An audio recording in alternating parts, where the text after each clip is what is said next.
Hanging on the cool.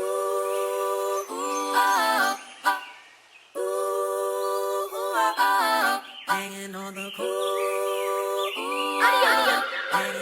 Banging on the speakers, ayy. This shit feel nostalgic, ayy. Feel like I was Frank, ultra from the palette, ultra from the aura, ayy. Shine like ultraviolet, ayy. You should bag up from me, cause I tend to get violent. We have everybody's attention, please. We are now boarding the brothership. This is for you, Trav. Choo choo, choo choo, choo. I was thinking CT from the challenge because he like didn't. I feel like he would always do that, or did he? He might have did that after the backpack bananas.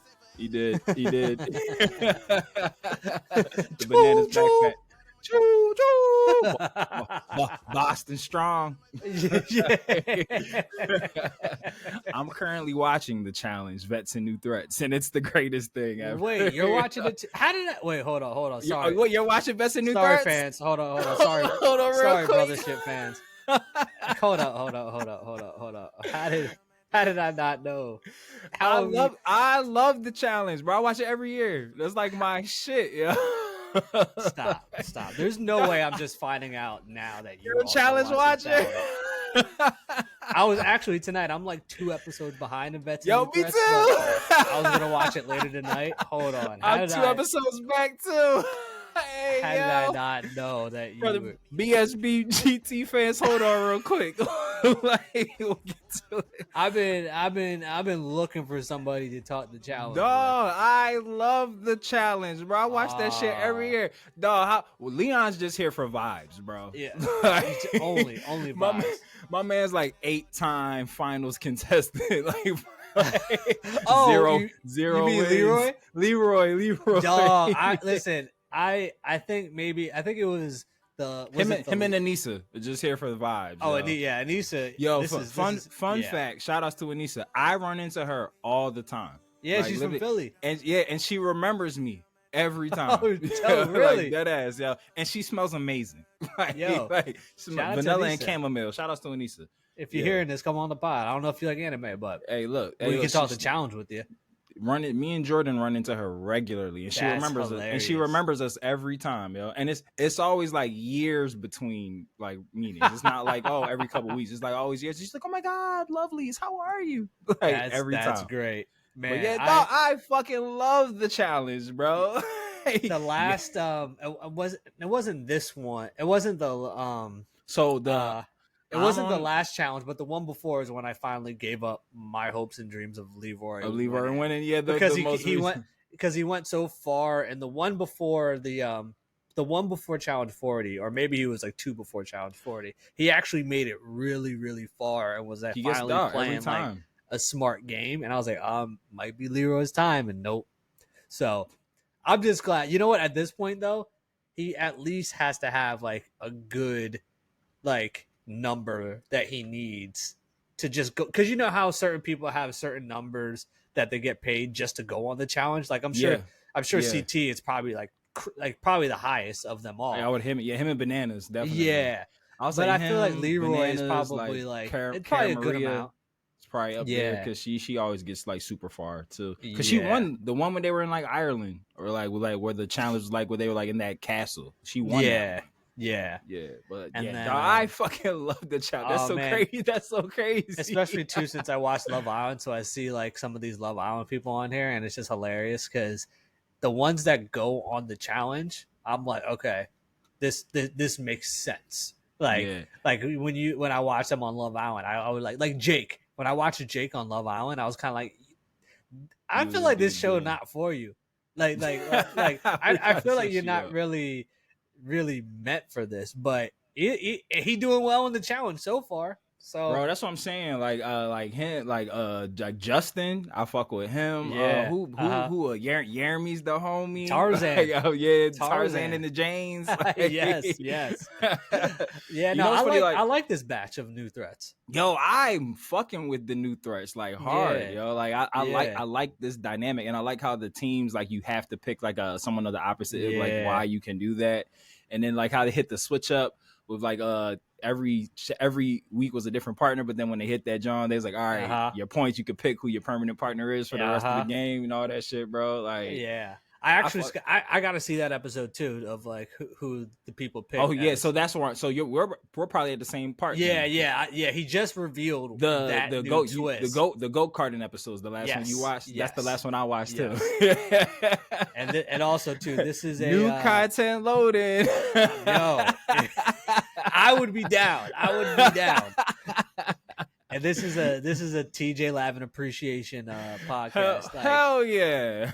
He stumbled into one of the best jobs ever. You just get paid vacations to pull up and watch a bunch of reality TV stars. He took Joe Rogan's Fear Factor model and just perfected it. Yo, now it's like he's now cemented in like Wheel of Fortune, Jeopardy type host. Where 1,000%. I'm not watching it. Legendary status. Is no when he leaves. the host. No, you know, because I was just saying this because I have a couple other friends who watch the challenge too, and we were talking about like when TJ finally steps down or whatever. I kind of liked that the one girl was like joking around talking about something. Oh, like TJ, I could take your job and everything. And I was like, that would kind of be fire. It was I'm blanking. I know who you're talking. Yeah, I can't remember what her name was. It was it's a vet, right? Yeah, I think so. But she was like joking around it. But I was just like, if not her, then it would have to be like Bananas. Like have to be. I was gonna say, yeah. Like, I feel like I low key feel like Bananas and Carrot. I feel like a guy and a girl. Yeah, would be like one challenger like legend guy and one challenger legend girl would be like fire to. I almost feel like in a weird way they're kind of like grooming Bananas too. Yeah, like, yeah. One day it makes sense. Like it makes all the sense in the world. Yo. Like like Bananas and Cara Marie or something like something like that. Like they'll probably Anissa like Bananas and Anissa. Or something, yeah. Like what would probably happen is like the first signs will be like for like Challenge All Stars, TJ will give that over to like Bananas and someone else. Oh, dog! Wait, bro. Wait. What if one of the seasons, like they do like let's say they do like a All Stars one with like all the greatest like challenges of all time. And like the winner thinks that it's a prize, but it's the fucking takeover for TJ. Like, what if he like retires, yo? Like that would be nuts, dog. That would be nuts. Like they do the finale and then like they give him like all this shit and everything, and there's just like one final Bananas twist. Has to win that. Yeah. I ain't trying to see Brad host the challenge. But that's what I'm saying. Like it would have to be like they only put like the best of the best challenge people of all the seasons. It would have to come down between like Bananas and Wes. Yeah. Yo, Wes would be fire. Wes would be great. Wes would be really good. Yo, like Wes would be really good. Wes and Bananas would be hilarious. Like the two together. If they don't want to do a guy girl combo, my vote is Wes and Bananas. Wes and Bananas would be amazing if they did a guy thing. Yeah. Hey, MTV. Look, if y'all stumble upon, or they could even do like a rotation, right? One season it's Bananas, one season it's Wes, because like there's a few personalities. Yeah, alternate. Yeah, 1,000%. But a few. But actually, you know what? Now I think about it, like I've listened to Derek Kaczynski's podcast before. Not great. He's not a good podcaster in my opinion. He's very long winded with his like with Derek. His questions. Derek is situationally like funny, like in the context of a natural conversation. He's one of my favorite challengers. Yeah, sure. But like anytime he does like his confessionals or it's like a time to speak is never really like he be saying shit thinking they be getting bars off and you be like okay. You tried, D. But in the spirit of bidding for, an iconic male duo of Wes and Bananas, another iconic male duo, we are the Fusion Dance Dons. Yes. AKA Gang Kai's favorite guys, aka them outlaw stars giving you them outlaw bars, aka the deadliest backcourt in the podcasting industry, preaching the good word on all things nerd. And we are back with another installment of BSPGT. And I actually, because I don't know how much of that rant Mikey will keep some of the challenge, Mikey. You don't cut off. No. Listen, he's gonna keep all of it. Finish the intro, and I'm gonna say why. I got you, big dog. One announcement that I would like to make for BSBGT, because I did a little research, just looking to when we would continue this, thinking that they were going to hit a half-season break. Both Gachikuda and Tougen Anki are actually doing the full 24 straight through. That's what you know what? I looked that up yesterday, and I was like, oh, yeah, we on till December. So I was very happy because I wasn't sure. Yeah, because I remember, I don't know why, but I remember at some point doing this, we felt that they were going to like do the 12, take the break, come back, do a 12 again. But yeah, they're running the full 24 all the way through. Thank God. Yeah. But go ahead, Trav. Why are we keeping the challenge rant? We're going to keep the challenge rant because here's what I want us to do this episode. So okay, we doing BSPGT, right? Okay. We're going to start with T today. Okay, we're going to start with T today. And we're going to end after you give the AI overview, because the same way I wasted my time watching that episode, I'm not going to waste y'all time talking about it. I'm not. Like, it was a filler episode, which felt like we were in the trenches of going through the same shit over and over and over and over again. This should have been episode 3. Like this we've been saying that we were waiting for this team bonding. I was about to say, for all of you listeners, I'm doing bunny quotes, but we're on YouTube now. Like and subscribe, YouTubers. Yeah, Spotify videos. Come on. So, hey, baby. But we've been saying like, yo, when are we gonna get that episode or moment or mission where the team like quote unquote bonds or like has like that getting to know you type of thing? And this was that episode. 12 fucking episodes in, and halfway through the season. Like, yeah, bro. And the same tired surface level jokes came up. Like, yeah. So let me, real quick, let me get this bar because it drove me up a fucking wall when I did my rewatch of it before we started recording. The fact that 12 episodes in, halfway through the season, and this is the first time that we ever got like a full cast character introduction montage is crazy. Bro. Like, we've gotten introduced to the individual Oni teams in their episodes, but like, oh, hey, these are the characters. These are their names. Here's a little something about them. How the fact that you wait till 12 episodes in to give us like that in one sitting is crazy. Because I'm not going to hold you. Had we not found the beautiful dubbing database website to have these names, I don't have like a familial connection with any of these characters except Shiki. and what they would do is they would do like when they showed off their blood release, they would stop real quick, give you their name and then their name and blood release, but then like that's it, and then you wouldn't really see them for like exactly a whole other episode. Yeah. So you don't latch onto it. Like Shiki and Jin, because Jin's just easy for me to remember. Easy. and Juji, because like he's the pervy freak boy, and again, pretty easy to remember. But like the other 3 to 4, like I have to look at my notes sometimes, most times. I got no connection to any of these characters at all. At all, bro. At all. Like, I don't know. I don't know what Mudano's teachings are. I don't know what the hell they're in school for. Like, I don't know what is going on, like where they're taking us with this. Or like Madano and Kyoya's like friendship, frenemy-ship, whatever the fuck they're like, oh yeah, you my homie, or I want to be your friend, you don't want to be like reluctant, like whatever the fuck is going on between them two.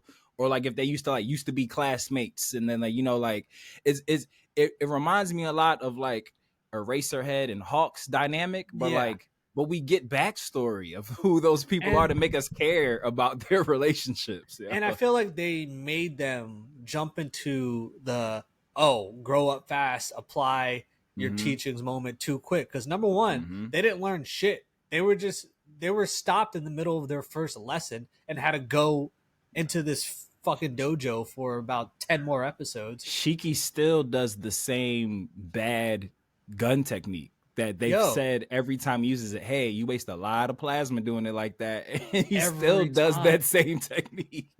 So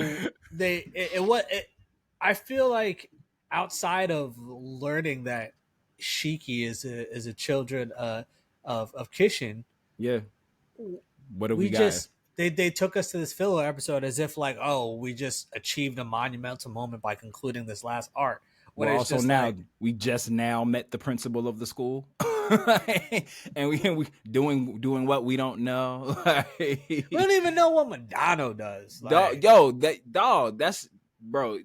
Couldn't have said it better myself. Like, here is supposed to be like the Kakashi Sensei of this show, and we still do. You know what, Trav? You know what I think just smacked me like a ton of bricks. Like Tougen Anki, like the tone that the first episode set, which got us so excited, like, oh, this is about to be one of them ones. I feel like the tone of the first episode made it seem like Tougen Anki was an action show with comedic beats, like Chainsaw Man. Yes. This episode, for me, I feel has solidified that Tougen Anki is a comedic show with action beats. Like, it's like all the jokes, like the sex jokes, like the horny teenagers, the commentary on really weird choices that they make that happen in the show. I'm like, oh, this is on some like Shin-chan type shit. Like, this is supposed to be like a jerky, pervy show, but it's like wrapped up in a shoujo. Like it's wrapped up in a shonen. Maybe like a little maybe bit. I should just start watching it that way, or just start watching it not expecting a damn thing, because bro, like the opening scene, like when they got locked in the gym. So yeah, like Trav said, like, all right, let me read the Alan Iverson overview really quick, if there even is one. Like, hold on. All right, so the name of the episode for Tougen Anki episode 12 was A Day of the Storm. What does the AI ever say? This some bullshit? Yeah, pretty much. All right. I'm gonna read the plot summary. A severe storm hits what's the name of the school? Reseisu? How's this the name of their school, the Oni school, Reseisu, Rasetsu. A severe storm hits the school. The Oni school, a storm hits, prompting the students to participate in a mandatory evacuation drill. Under the supervision of Madano, the students gather in the school gymnasium for the night, while an argument over a leftover pudding briefly creates tension between Shiki and Jin. The evening is mostly a chance for the students to relax and enjoy dinner together.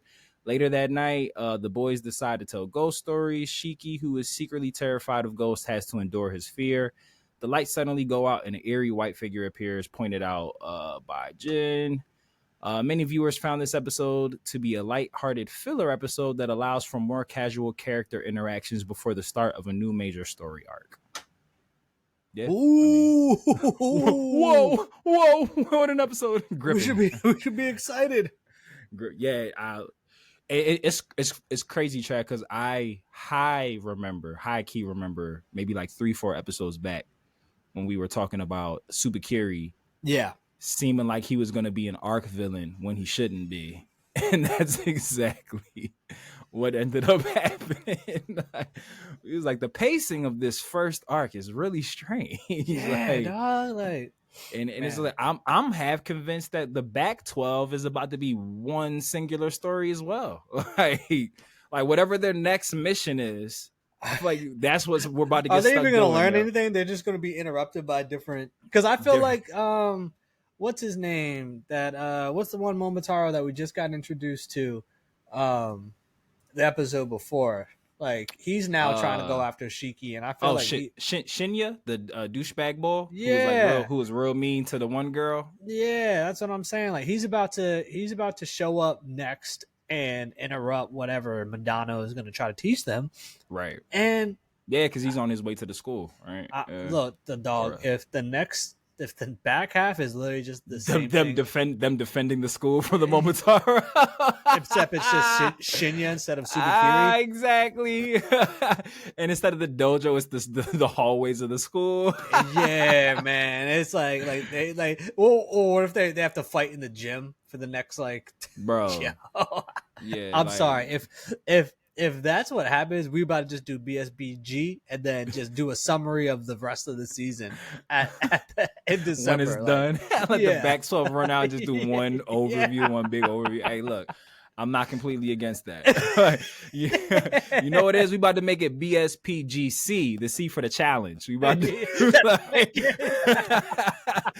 drop the T. That's what I'm saying. We're about to talk about elimination rounds instead. Oh yeah. hey, look. Don't let Tougen Anki be asked next week because I'm kind of down for that idea. Bro, I'm telling you right now, if Friday's drop is not doing that, we might have to. PGC is lit. Let's fucking go. Y'all heard it here first. Just crossing over to challenge. we gonna cover final eliminations. Yeah, exactly. We gonna cover challenge eliminations, bro. Which is a great time to just cross over to the real good anime. I'm just saying. Gachikuda. Speaking of challenges, Trav, it's challenging for me to find just one thing that I love about this show. like this shit, bro. Like again, like I don't mean to sound like dramatic or like speaking like hyperbole, but it's like this show is running up the ladder of like my favorite animes of all time. It keeps me like, man, I'm now, like I said last episode, I'm now team dub for this show. And by the way, the sub was also good too. Like the sub, also I highly recommend as well. But I'm loving the voice actors. I'm loving it. Like I'd have to like really like search my brain, and maybe this could be a fun short episode we do, but like gotta be top 10 ensemble dubbed casts of any anime I've ever heard, bro. It's like every character is voiced perfectly, every character feels unique, everybody's delivery feels different. Like I don't feel like I'm just listening to a bunch of Americans portraying a Japanese translated show. Like it feels locked in. Like it feels real. It feels like these are conversations I would hear from people on the streets. Like if this was like a live action show, like I'm super anti live action anime, like because we don't get it right. Like, but it's like I would not be, if they figured out how to do it right, I would not be mad at a live action Gachikuda because like this it feels real. Like a lot like with Lazarus. Like we were saying, this feels like a show that could be live action that just happens to be anime. Right. And it's like, bro, dog. Like I don't. Where do you want to start with this? Talk bro? about your man Tamsy, man. Fucking Tamsy, bro. Dog. Like, all right. So real quick before we get into Tamsy, like going to like the delivery of like the uniqueness of everybody's like portrayal of their character. These weapons and how we have like defense weapons, we have attacking weapons, like action weapons, like so unique. So unique, bro. And I feel like it would have been super easy for them to just have like different variations of the same magical power. Right. Like, you know, like with Engine and his umbrella versus what's my homegirl's name? Rhea? Her name's yeah. Like both of them are. And you notice how we just remember the Gachikuda. You see, I know, right? We know them. Like connections. Like yeah. That's a really good call out, Trav. Like we didn't even have to think or pause or like look at, like we know these people's names. But yeah, but like how Rio and Engine, like they're, even though one's scissors, one's umbrella, like an umbrella, it's like they're very much like battle forward, battle ready, like they're attacking. Right.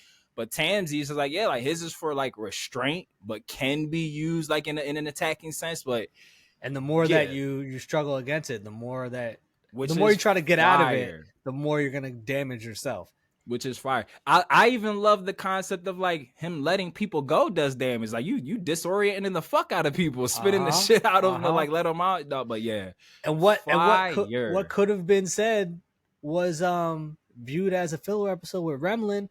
No, it wasn't, because I thought he immediately like, but dog, like I had forgotten. I had pushed it in the back of my mind because remember, and we had even talked about in the Remlin episode that we thought it was weird that they skipped them, respecting Remlin's pronouns.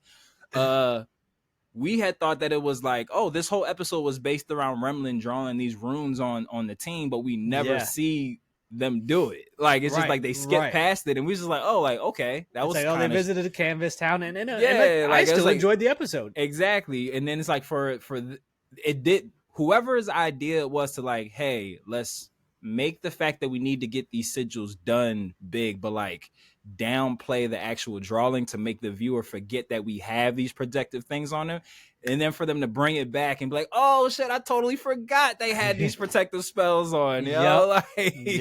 Loved every second of it, bro. Like, dog, like who did the writing team for this show? Like, by next week, I'm gonna look into like who's the writer, who's the showrunner, who's like I'm gonna have these names at some point. Bro, bravo. I mean, I have like, just so good, man. It's like it's like that old clip that went viral on Twitter, or not, like whether it's staged or not, but that guy that was on the plane that it was just like, hey, he gets up, I want to shake your hand. Like, remember that? Or he was just like, he thought he was about to be aggressive. He's like, I want to shake your hand. When he was in the, what was that, Five Guys? When he was like, it was Five Guys or Waffle House, or there might be one for each, but I know exactly what you're talking about. Hey, who the fuck made this? Yeah.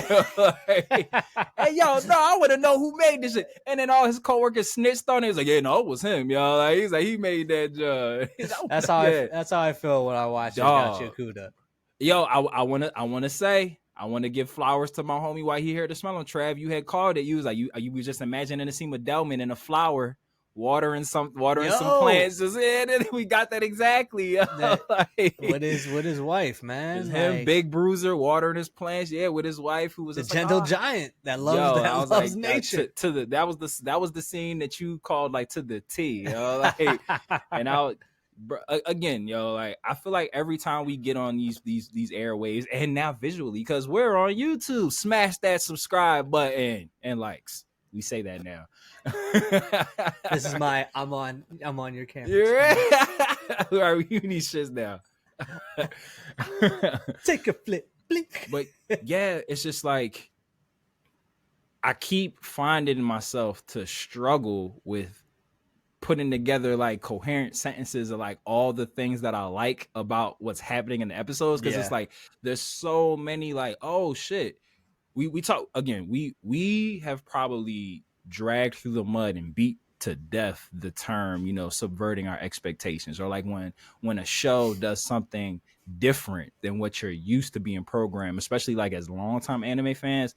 This show has literally turned my viewing experience like upside down. Like every time they're doing like a stereotypical, oh, this is probably about to happen anime moment, it's something completely unexpected. I'm like, oh shit, like didn't expect that. Like when Rudo starts beating the dog shit out of Amo, dog, like bro. Like,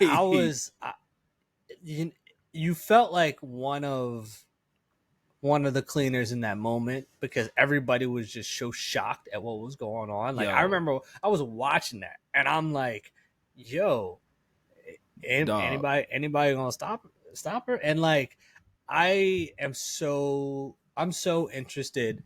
That whole scene was a masterclass of acting, animating. They did the animation style that you pointed out of like when someone's about to crash out. Shaky lines. Yeah. Hell yeah. I can't wait for whenever we get the Engine backstory, because he's my favorite character. I've made my decision. Yeah. And it feels like I started looking up Engine tattoos, bro. I love Engine. Doesn't it seem like he like was, his past was very similar to Rudo's, because he seems to have a soft spot or understands him. What? I have a theory. Remind me to get back to it. Or I don't have it. We have a submitted theory that I think is fire.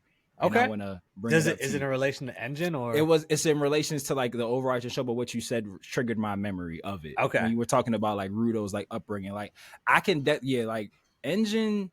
I can see he's Engine number 9. Name of this episode. 1000%. Yes, he gives me that backstory of like a character. And again, the show flipped my viewing experience on its head, so I could be completely wrong. But he gives me that backstory of a character who either one time or regularly used to take shit too far. And like he's having like that like extreme violence isn't the answer, but it's necessary, but it's not yet. Like he's on some like his Buddhist shit, like on some like like we have to fight to survive, but like we're not savages, like this and the third. But I gotta say, if we could stay here for a moment, I watched that scene back, like from the time that Rudo is just treating Amo's face as just for sparring practice, all the way through to when Engine's just like, hey, yo, whenever you're ready, let's go apologize. Like, just that scene, that from that to that, I watched that shit back so many times, bro. That shit was so fucking powerful. Like, just Rudo's standpoint of, she just tried to hurt my friends. I don't give a fuck that she's appearing to be this innocent girl. Like, that's the op. And I love how, like, even though he took it too far, 1000% went too far. Like, she was beat, unarmed, not a threat anymore. None of the cleaners really could say that he was wrong for feeling how he felt. It was just like, oh, like she tried to kill us. Like even like Zanka and like Tanji, like they gave the look. Like, I mean, when Rudo gave his little speech, like, yo, like, why the fuck should I care that she seems innocent? She's not. They're like, he ain't wrong. Like, my man, like he kind of spitting. Yo, but and I loved that aspect because I feel like you're not getting that from anime typically. I feel like you getting like the they would have snapped on him, like, what the fuck are you doing? Like that's not what we do, or like looking at him differently. Like, I just knew the cleaners were gonna just like think Rudo wasn't meant for this anymore. Like, I'm like, I just knew they were gonna like be disappointed and right. But just and don't forget what you about to say. I want to hear it.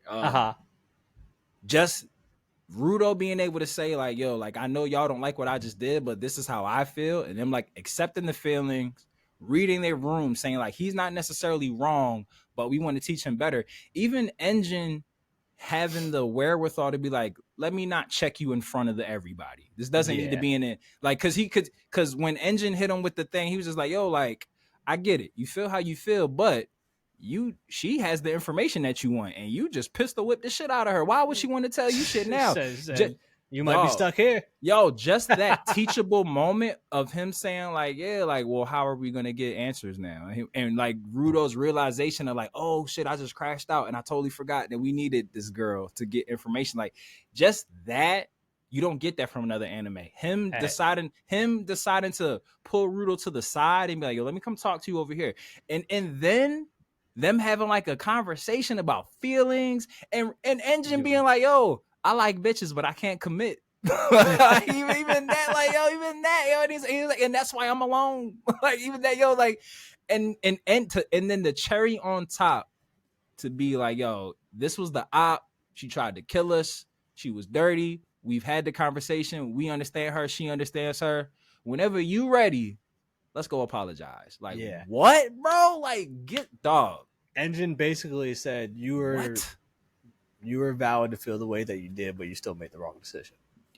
Dog, like, and we don't get that type of like, bro, like homie to homie discussions like that, bro. Like, we don't get that type of homie discussions. We don't get that type of like mentoring discussions. Like, bro, like, this show is literally, for me, creating a blueprint on how to fucking treat people. It's nuts. Like, it's nuts, bro. Like we've seen so many themes of empathy, of forgiveness, of turning the other cheek, of not being a pushover, of accepting people's pronouns, like all of this from a fucking anime.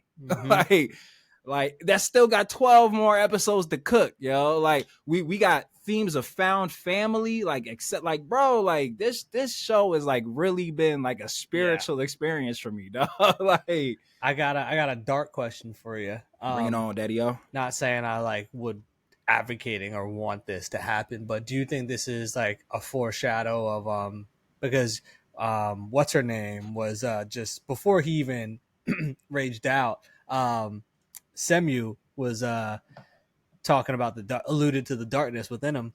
Like a curse. Yeah, exactly. Name of the episode of that episode too. Something like a curse is the name of episode 12. And I was just wondering, I was like, man, I'm wondering if they're foreshadowing Rudo snapping on homegirl that left him to the side when he got dropped into the pit. And I like, I was like, thinking of that how, when he was going ham. I was thinking about that too. you know how like all anime have like supremely like just dark moments when things turn for the worst. Like, I wonder if we're gonna get a moment where what Rudo did to Amo pops into his head. He maybe goes even crazier on Shorty in the sphere. Yeah, I listen. I truthfully I'm not saying like nah, I want to see that shit now because I don't. But I'm just it was just interesting that like that's who he like really like crashed out on, at least this early crash out like that, you know. Yeah. And so that just I was just like Nah, I love it, and it's funny because when he was going to town, I was thinking that too. Like I was thinking that he was seeing the shorty who like betrayed him. What's her name? I'm sure it's a thing. Hold on. Yeah, was it from the first? I can't remember. Chiwa? Is that who this person is? I think that might be her. Yeah, Chiwa is the betrayer. Okay. The betrayer. But I think, I'm pretty sure this looks like that picture. Anyway, if that's not her, I'm sure somebody will correct us at some point in time. But I love that concept. But yeah, I thought he was seeing her. Another thing that I thought, like when they were showing like the demon version of Rudo, like with the red skin and the white hair, which I thought was fire, by the way. But yeah, I was thinking going back to our original theory that we think Arca might die. What if Rudo like loses control and like kills one of the other cleaners like by accident, he tries to stop him during one of his crash outs and ends exactly killing him by accident, or like Arca like sacrifices himself to protect like whatever he's crashing out against, and that'll be like a thing that just hangs over Rudo's head like for a really long time, get him back.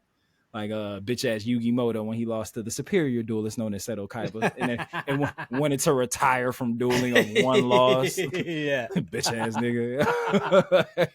Sorry ass motherfucker. All right, friend of the pod and friend in real life, Lauren submitted a theory which I thought is actually really, really, really good, and it has to do with the pit and the sphere, and kind of something along the lines that me and you had talked about when we were like wondering like, what's the whole backstory of the sphere and the spherites and what's going on with them.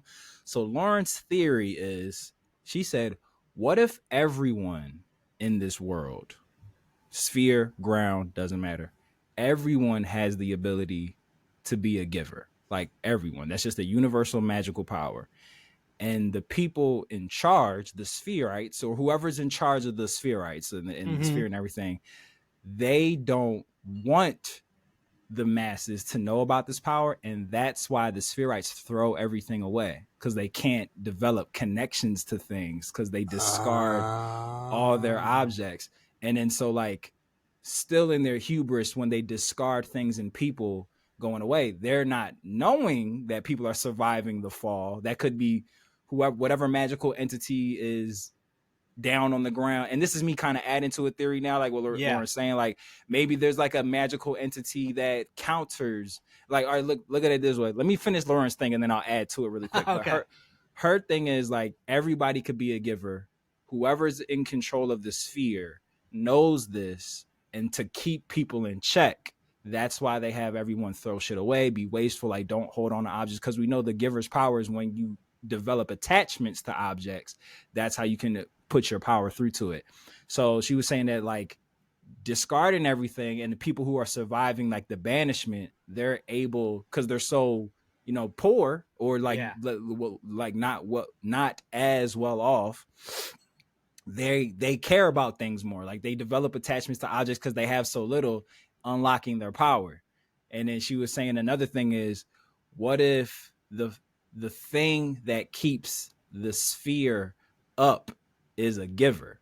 Like that's their power. Like how Canvas Town had the barrier. Like you can't get in if you want some fuck shit. Like there's a giver, possibly somebody who's part of that, the higher, the Illuminati family, like whatever's running the sphere. But I love the concept, like that concept that everybody has the power to be a giver, and that's why the Spherites are so wasteful. Like, because they're like, hey, throw shit and also away, to add on to that, what if like there's those in the sphere that know about these giver powers are the ones that are like considered the elites? Exactly. And can you imagine, like, as we discover the truths about that, if that was like, if that theory was true, you know, they go and finally infiltrate spherite royalty or those who are the elite, and they like find an area in what from the outside looks like a lavish mansion,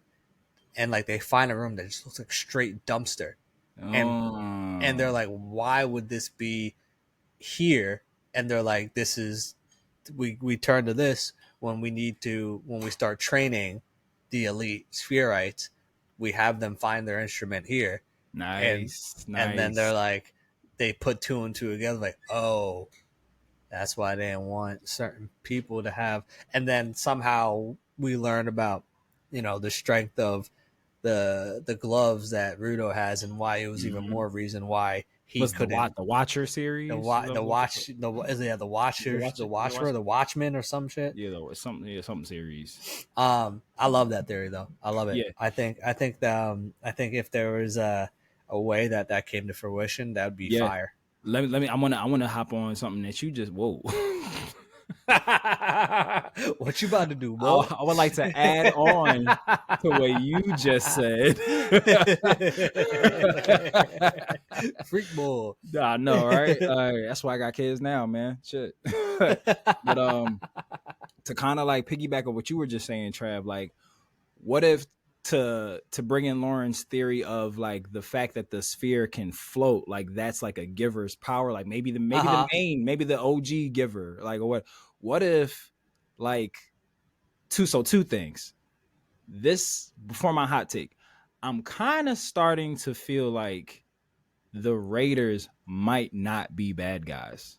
Like, talk to me. I'm kind of starting to feel like, what if the Raiders or the leader of the Raiders is like the original banished spherite, like the person that was like cast out originally? Because I'm like, if we're going with Lauren's theory that everybody could possibly be a giver, that's why they don't let people develop attachments upstairs. You would think, based off Rudo getting cast out, they think people die, like don't survive the fall. And even Rudo was saying like, yo, what happened? Like, I felt weird. Like, and then even if you remember back to that episode, it kind of looks like he was like reaching out through darkness and something like pulled him through, like, or whatever. What if like the original banished spherite controls the pit? Like, that's like his thing.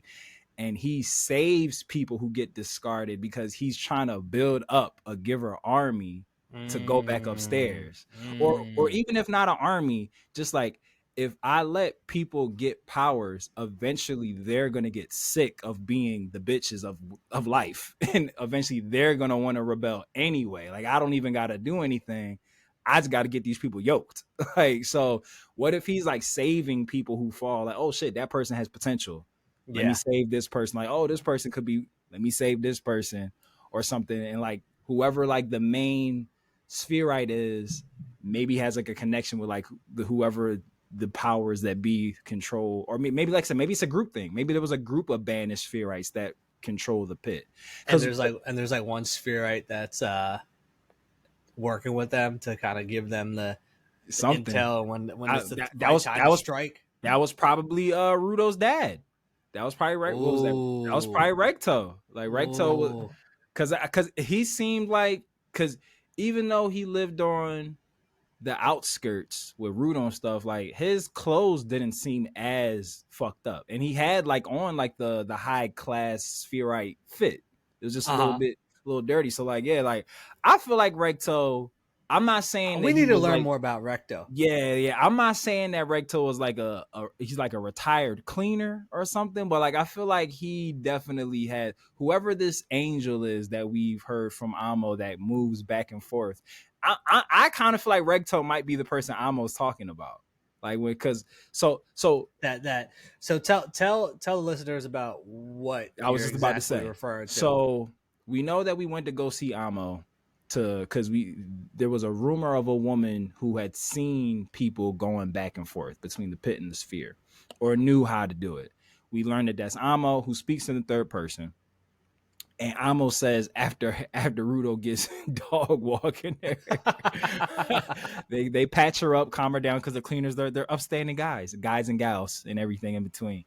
But Amo eventually says, like, Amo had a nice mom, because one of the cleaner aides, I think was it Tomi? I think Tomi was Tomi. She was healing patching Amo up, and Amo was just like, "Oh, you talk like a good mom." And Amo was just like, "I had a good mom," and she was like, Amo's mom introduced her to Amo's first love, who gave her the boots, which match Rudo's gloves, the Watcher series. So I don't know. What's unclear is I don't know if it's like literal, like her mom introduced her to someone who gave her the gloves, or maybe maybe it's a sibling that gave birth to the person who ended up giving the gloves. But the mom brought this person who gave Amo the boots into their life. So I'm wondering if Regto is that person, or at least has involvement like with that process. Because I call a tiny bit of bullshit that Regto like knows nothing about Rudo's backstory. Yeah, like that. It's almost like I'm protecting you from this information. That's always been the vibe that I got. Like, even in the very limited flashback scenes that we would get when he would like, "Oh yeah, your parents did a number on you," like, and all that stuff and whatnot. Like, I felt like he was kind of putting on an act that he's like, "Oh yeah, like I have no idea about where you came from, before you came into my life, I had no idea." Like, I feel like I feel like he knows, but we're moving along, and hey man, we still know that Jabber's en route. Like, we know that he's still on his way. Jabber on the way. Jabber on the way. But yeah, I loved everything about this episode. Again, subverting expectations. When Tamsi had originally trapped all the other cleaners with his release, and then you get that anime scene where the bad guys just like, "Oh, you think you got me beat," and then they like unleash another attack, and then they tried that, and Tamsi was just like, "No, you're still trapped." We're good. And I loved it. Like, Amo was just like, "Oh, like my fans will like rip themselves to shreds to protect me. Like they'll break that." And you think Delman's about to break free, and Tamsi's just like, "Yeah, nah." Like, "You're good. I still got this." So look, there's a reason why I kind of just be chilling. Yeah, and I loved every second of it. Listen, this is BSBG, not a B cheat. BSPGT for the challenge. BSPGC, yeah. Hell yeah. But I do find it a bit ironic that the most pointless episode of the T with Tougen like had the most informative parts of the show. Right. Like we got backstories for the teachers at the school. We met the principal. We got like everyone's name in one successive scene. Yeah. Where the name was the focal point, not like you get the name real quick and then learn more shit and you're like, what the fuck is it? Yeah. So yeah, but I digress. But for life is about balance. So for as mid as Tougen Anki is starting to become, the epicness of Gachikuda just continues to rise. Yeah, it's just almost like they're giving their energy to Gachikuda. It's just rising. It's like that Key and Peele sketch where they were talking about the career trajectory of Val Kilmer and Robert Downey Jr. And he's like, then where'd they meet in the middle? Chitty chitty bang bang. Big fast. But do you have any final words of wisdom for the people before we close this bad boy out, Brother Trav? I do not, because Engine gave them all. Watch the episode. Yeah, hell yeah. I don't know how we squeezed an hour out of really just talking about one show. It's the challenge. It was a challenge. I was gonna say, that's why we keep it. That's why we keep it. BSPGC, baby. That's our wise words of wisdom. Yeah, exactly. Well, to the lifers. Choo, choo, choo, choo. Well, to the lifers, the new listeners, and the fellow travelers, we have reached our final destination as we arrive aboard the Nama station. But you know that the journey never really ends, and we know that we can't change this world without you. So lend us your vibes, a way of likes, listens, reviews, and subscribes. And the easiest way that you can do that, and how you can also support our sister Star Wars podcast, Annie, Are You Okay? A Star Wars podcast, featuring yours truly and super producer Mikey, is by clicking the all-powerful link tree of Might in the episode description below. Now my point to the episode description below means something, because you can see it. And just like the North, always remember, whether you watch it or you read it, we all still need it. So open up that nerd eye, point it to the sky, and we will see you next time aboard the Brothership. See you soon, Space Cow people. Dodon Ray. And what should they do with their chickens, Trav? Take care of your chickens, y'all. Take care of your chickens and keep the lawn on the farm green. Hey! Shout out to Denver, speaking of green grass. Had a great time. Later, nerds.